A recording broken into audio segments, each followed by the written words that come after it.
This week's vlog is phenomenologic pedagogy.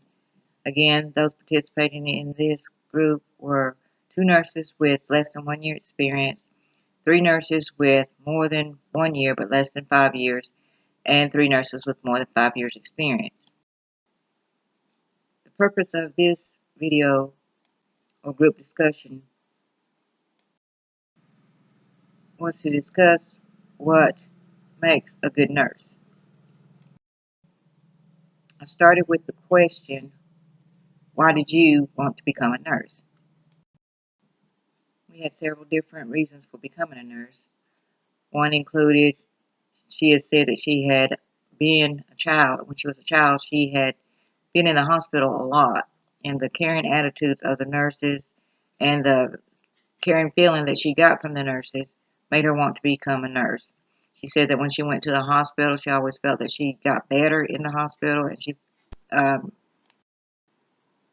associated getting better with being in the hospital, receiving the cares from these nurses.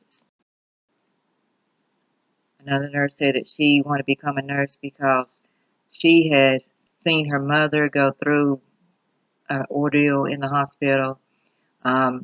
She had seen nurses who didn't care, just wanted to come in and get done and get over with. And she wanted to be a better nurse than this. This is one of the younger nurses who had less than 5 years experience.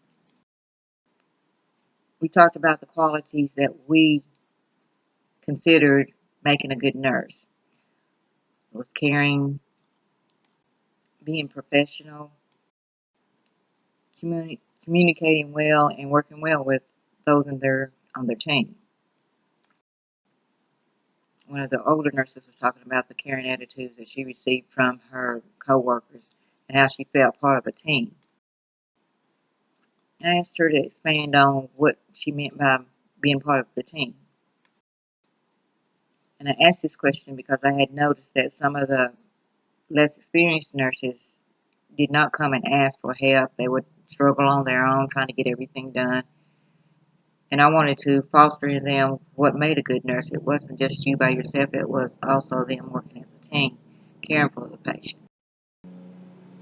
We talked about some of the experiences they had had when they had taken care of the patients, such as the younger nurses saying, they would get scared if something come up that they didn't really know. And they had been so used to going to the instructor that they were having trouble, coming to the nurses now that they were on their own. And, I let the older nurses talk about the problems that they had had, and with the younger nurses, making them feel like they could not come to them. And, talking back and forth, we decided, we just with all of us talking back and forth, we were able to establish what we considered good nurses. We wanted them to know that we were there for them, the younger nurses, and that we expected them, we wanted them to come to us to ask questions if they had questions. One nurse said that she didn't understand about reading a telemetry monitor. I said, are you struggling on your own? Did you ask anyone? And the older nurse was talking about some of the struggles they had went through when they first became nurses. A lot of the struggles that they had went through, these younger nurses are going through now. So just by talking, we were able to learn from each other, and we're able to establish more of a connectivity on our unit. We emphasized to the younger nurses, the less experienced nurses, that we were there. We were there to help them, to uplift them.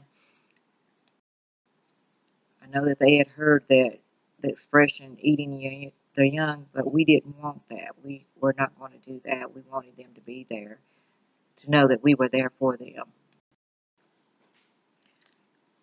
By talking to each other, we were able to develop what we felt like was a teaching method to establish team nursing. I felt that this pedagogy was helpful. It was very useful on our unit, and feel that small groups, just talking, this pedagogy will work very well with.